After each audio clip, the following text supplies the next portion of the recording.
teman-teman, di video ini kami akan mempresentasikan hasil kerja kami dengan memaparkan materi stabilitas penyeragamaan. Semoga video presentasi ini bisa bermanfaat untuk kalian semua. Selamat menyaksikan video yang telah kami buat. Di masa Orde Baru, Anda tentu masih ingat setiap siswa, sekolah atau mahasiswa baru wajib mengikuti indoktrinasi. Penanaman nilai-nilai Pancasila sebagai syarat penting yang harus diikuti. Indoktrinasi ideologi resmi Pancasila ini digelar secara sistematis oleh rezim Orde Baru karena didasarkan asumsi bahwa Pancasila telah diselewengkan pada masa Orde Lama. Nasaruddin Samsudin 1989 mengatakan, sosialisasi nilai-nilai Pancasila seperti melalui penataran P4 atau pedoman penghayatan dan pengalaman Pancasila merupakan salah satu cara terbaik untuk membuat masyarakat menyadari, mengetahui, dan menghayati ideologi negara. Demi stabilitas politik, utamanya untuk menghadapi bahaya laten komunisme, indoktrinasi Pancasila ini didahului kebijakan penerapan asas tunggal Pancasila di semua organisasi, masyarakat, dan parpol. Klaim seperti ini terus dihidupkan, sehingga orang-orang atau kelompok yang berseberangan dengan pemerintah dianggap anti atau merongrong Pancasila. Dikeluarkannya surat perintah 11 Maret atau yang biasa disebut dengan Super Semar pada 11 Maret 1966 menandai terjadinya dualisme kepemimpinan yang kemudian menjadi titik dimulainya masa Orde Baru dengan terpilihnya Presiden Soeharto menggantikan Presiden Soekarno. Langkah awal setelah naiknya Letnan Jenderal Soeharto menjadi Presiden Indonesia adalah melakukan stabilisasi penyeragaman. Upaya yang dilakukan dalam proses penstabilan ini adalah penghapusan beberapa kegiatan partai politik dan organisasi masyarakat. Tahapan ini dilakukan dengan cara penyeragaman pemikiran melalui ideologi Pancasila. Dengan alasan Pancasila telah menjadi konsensus nasional, keseragaman dalam pemahaman Pancasila perlu disosialisasikan. Gagasan sosialisasi pemahaman Pancasila disampaikan oleh Presiden Soeharto pada acara hari ulang tahun ke-25 Universitas Gadjah Mada di Yogyakarta, 19 Desember 1974.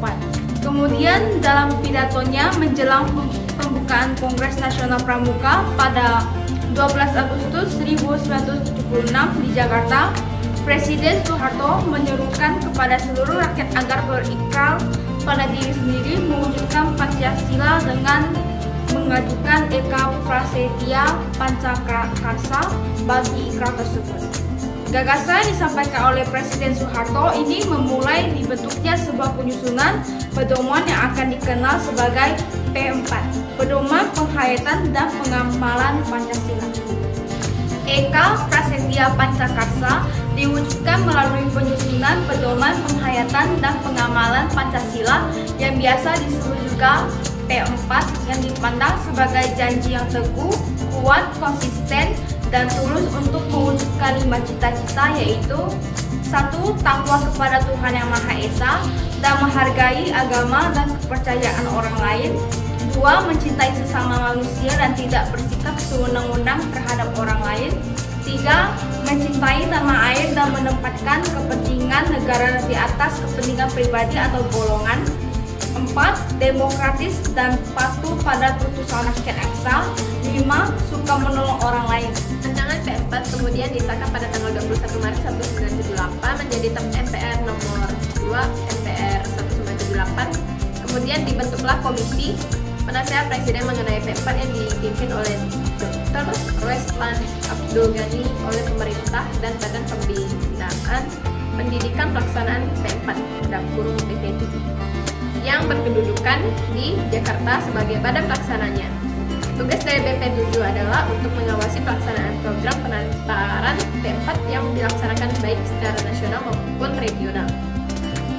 Penataran P4 ini merupakan salah satu bentuk penyeragaman di bidang ideologi yang dilakukan pemerintahan agar seluruh rakyat Indonesia memiliki pemahaman yang sama mengenai demokrasi Pancasila, sehingga diharapkan akan terbentuk dan terpeliharanya persatuan dan kesatuan nasional. Tujuan penataan P4 adalah membentuk pemahaman yang sama mengenai demokrasi Pancasila, sehingga dengan pemahaman yang sama diharapkan persatuan dan kesatuan nasional akan terbentuk dan terpelihara. Melalui penegasan tersebut, maka opini rakyat akan mengarah pada dukungan yang kuat terhadap pemerintah Orde Baru. Penataan P4 merupakan suatu bentuk indoktrinasi ideologi sehingga Pancasila menjadi bagian dari sistem kepribadian, sistem kebudayaan, dan sistem nasional masyarakat Indonesia. Pegawai negeri termasuk pegawai BUMN, baik sipil maupun militer, diharuskan mengikuti penataran P4. Kemudian para pelajar mulai dari sekolah menengah sampai perguruan tinggi diharuskan mengikuti penataan P4 yang dilakukan pada setiap awal tahun ajaran atau tahun akademik. Melalui penataran P4 itu, pemerintah juga memberikan penekanan pada masalah suku, agama, ras, dan antar golongan atau disebut juga dengan SARA. Menurut pemerintah Orde Baru, SARA merupakan masalah yang sensitif di Indonesia yang sering menjadi penyebab timbulnya konflik atau kerusuhan sosial. Oleh karena itu, masyarakat tidak boleh mempermasalahkan hal-hal yang berkaitan dengan SARA. Secara tidak langsung, masyarakat dipaksa untuk berpikir seragam. Dengan kata lain yang lebih halus, harus mau bersikap toleran dalam arti tidak boleh membicarakan atau menonjolkan perbedaan yang berkaitan dengan masalah SARA. Meskipun demikian, akhirnya konflik yang bermuatan SARA itu tetap tidak dapat dihindari. Menurut Rickers dalam bukunya Sejarah Indonesia Modern, ternyata pada tahun 1992 masalahnya terjadi konflik. Meskipun demikian, akhirnya konflik yang bermuatan SARA itu tetap tidak dapat dihindari. Menurut Rickles dalam bukunya Sejarah Indonesia Modern, ternyata pada tahun 1952 misalnya terjadi konflik antara kaum muslim dan non-muslim di Jakarta. Demikian pula halnya dengan P4. Setelah beberapa tahun berjalan, kritik datang dari berbagai kalangan terhadap pelaksanaan P4. Berdasarkan pengamatan di lapangan, banyak peserta penataran pada umumnya merasa muak terhadap P4. Fakta ini kemudian disampaikan kepada Presiden agar masalah P4 ditinjau kembali. Setelah P4 menjadi TAP MPR dan dilaksanakannya, selanjutnya Orsoprol, organisasi sosial politik, yang diselenggarkan dalam arti harus mau menerima Pancasila sebagai satu-satunya asas partai dan organisasi, yang dikenal dengan sebutan asas tunggal. Gagasan asas tunggal ini disampaikan oleh Presiden Soeharto dalam pidato pembukaan rapat pimpinan ABRI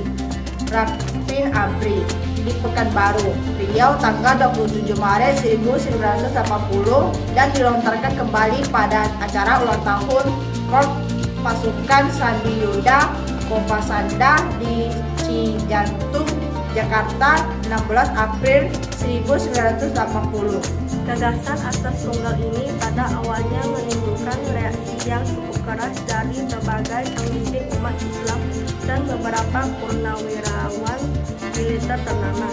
Meskipun mendapat kritikan dari berbagai kalangan, Presiden Soeharto tetap meneruskan gagasannya itu dan membawanya ke MPR melalui sidang MPR asas tunggal.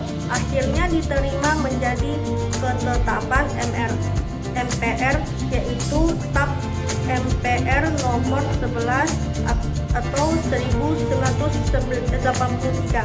Kemudian pada 19 Januari 1985 pemerintah dengan persetujuan DPR mengeluarkan Undang-Undang nomor 3 tahun 1995 yang menetapkan bahwa partai-partai politik dan Golkar harusnya menerima Pancasila sebagai asas tunggal mereka.